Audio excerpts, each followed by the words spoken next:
Hey, welcome back to my channel. So today I just want to walk you through my version of menu planning every Sunday, which involves a bit of work and thought that goes into it. And it hasn't always been easy. I definitely struggle still, especially with ADHD, because it's hard for me just to kind of come up with ideas, even though I worked as a personal chef before and was forced to menu plan like 2 weeks ahead for every meal, like 3 meals a day.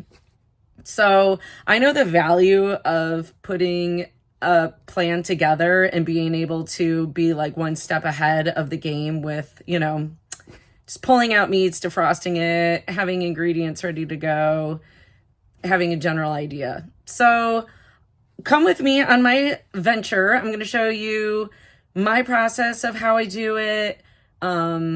Also kind of like shopping my own pantry because I'm notorious for over grocery shopping, getting a lot of stuff that it doesn't necessarily go with any meal that I planned, but for future inspiration. So I just kind of like to do things like that. And also just trying to get my head wrapped around using my like leftovers that I use with my super cubes. I don't know if you've heard of these, but they were kind of a big game changer for me. They're like silicone molds that come in 1 and 2 cup portions. And basically you just fill them with leftovers or soup or whatever and freeze them. And then you just defrost them for, upcoming meals. So it's great. Yeah, so come join me and I hope we have a little fun today. Okay, so I just told you about super cubes and I'm pulling them out of my freezer right now. So here is the 2 cup portions. And I made chicken and dumplings the other day. So you just like literally pop them out and they come out in these cubes. And then we just, over here, we have one of these vacuum sealers. We've got a very amazing vacuum sealer that's not just like your regular guy, but it's a chamber one. It's a Backmaster, and just use these bags. And I mean, we have a lot of these super cubes going on. This is what I'm saying. Like everything that we overmake, we just put them in these super cubes. So here are the 1 cup portions. I say like a 2 cup is good for a couple people. A 1 cup is like a 1-person thing. So what is this? I'm starting to lose track. Oh yeah, I made like white chicken chili the other day. So here, I'll just show you what it's like. I mean, you can just like wrap them up in plastic wrap too and some tin foil and put them in the freezer, label it obviously, but like it even has the line. It's really nice that it portions it out for you and it has like, the measurements inside actually. So these have been a lifesaver. Just wanted to point these out. So I always start out looking at my calendar, my planner, and then I have the same notebook that I do this in every week and just start on a Sunday and go through till Saturday. So October 27th to November 2nd. I can't believe it's already the end of the month.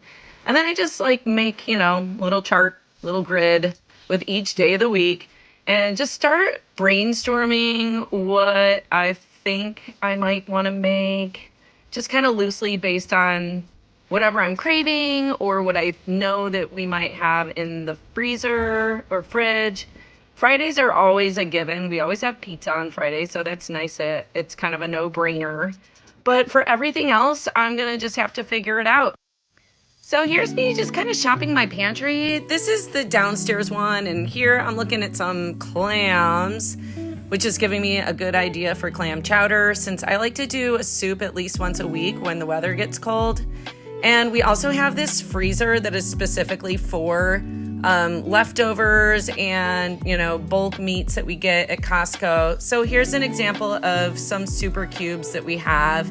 I just need a better system because I feel like everything is just like all over the place and there's like gravies, but also meals. And I think that it would definitely help if like everything was written down on maybe a dry erase board, or I think I can even just do a dry erase on the outside of this freezer.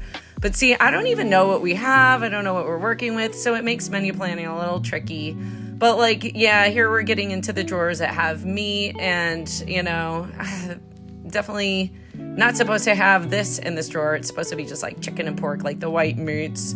And then like below is going to be steaks.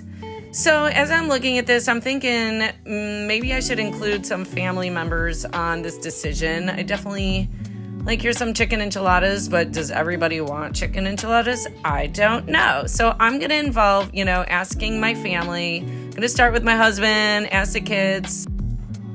All right, I'm starting a menu plan this week, and I'm just getting your input on what you would like to eat this week, what you want me to make, and anything you want to make this week, including today, Sunday.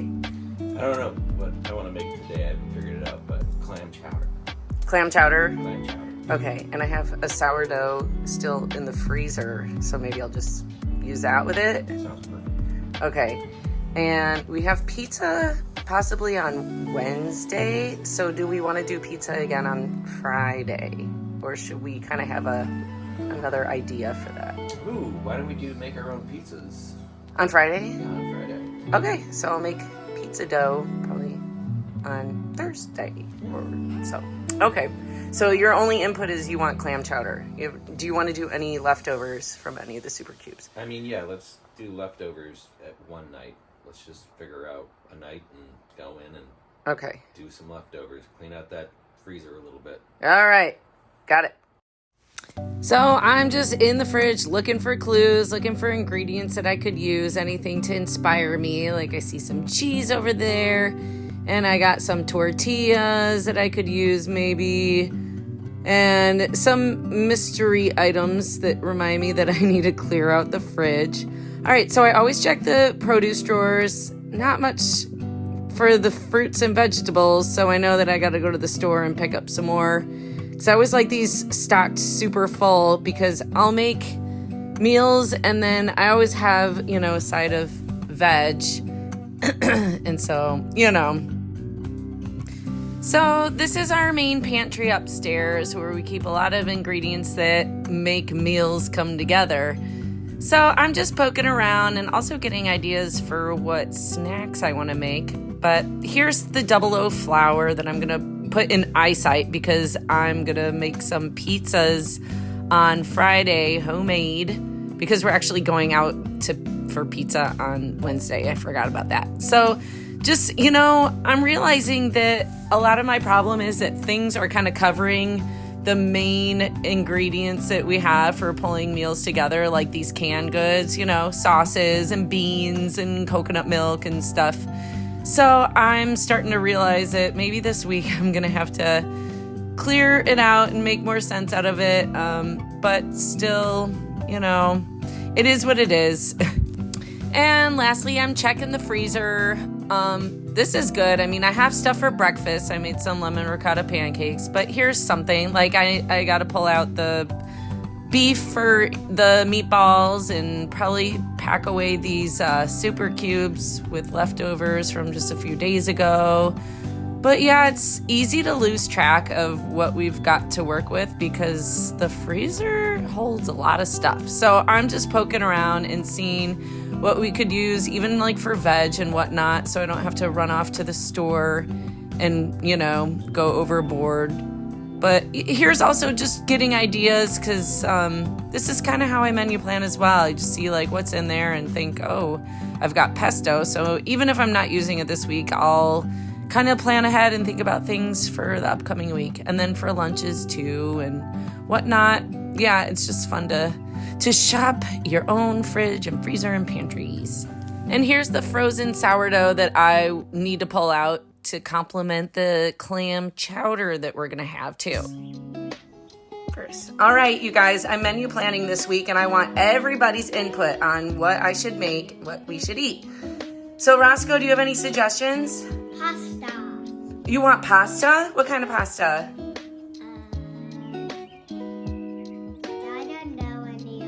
Can it be like baked pasta? Like Baked. do you want like lasagna? Yes. Okay. What about clam chowder? Ooh, yeah. That's what Papa suggested. And maybe some leftover, what? Have two? Okay, Veda, what do you think we should make this week? First, I have Subways and... Oh yeah, Subway sandwiches. We got the bread and the... And spaghetti with meatballs. Okay, and clam chowder? And spaghetti with meatballs. You want spaghetti with meatballs again? All right, that's easy. That's awesome. Get the bread. Oh, I got the bread. I just pulled it out. You mean for the soup? All right. Okay, thanks, guys. Well, I got so distracted cleaning the junk drawer. Thank goodness for Veda, because we went to the store the other day and got this loaf for making our own homemade Subway sandwiches. So that's what I'm saying. Like, I'm kind of all over the place and I forget. And it's good to like circle back on Sunday and really have a plan and have the family involved so they can remind you what you bought. Another part of menu planning I like to do is just going around and actually reminding myself of which appliances I might want to use that week. Like, we have the smart oven, we had that air fryer, and sometimes, like, with this Instant Pot being over on this shelf, I completely forget that I even have it. It's so stupid. And then, you know, we've got like the Dutch ovens that'll remind me of soup. We got that sous vide machine, which I really want to get more into. And then the hidden rice cooker. It's hard when it's out of sight, and I just have to remind myself of how convenient it is and kind of build recipes around that. Another thing I like to do is just go around refilling everything that's low just to kind of set myself up for success. For instance, I know that everybody's requesting pasta from downstairs, and so just refilling the canister that I store it in, and so I don't have to like run downstairs like a madman at dinner time, and everything's just, you know, all the little things make a difference. So yeah, that's basically how I do it. I'm just kind of writing in all the things that everybody has suggested, and it doesn't have to be exact on every single day or whatnot, you know, but it's just good to kind of take these steps and take the time, and whatever works for you, you know. I mean, I'm glad that I could help in any way. This is how I do it, and I hope you could take away something that might help you or inspire you to get out of a rut and maybe make some new recipes or get your kids involved and family involved too.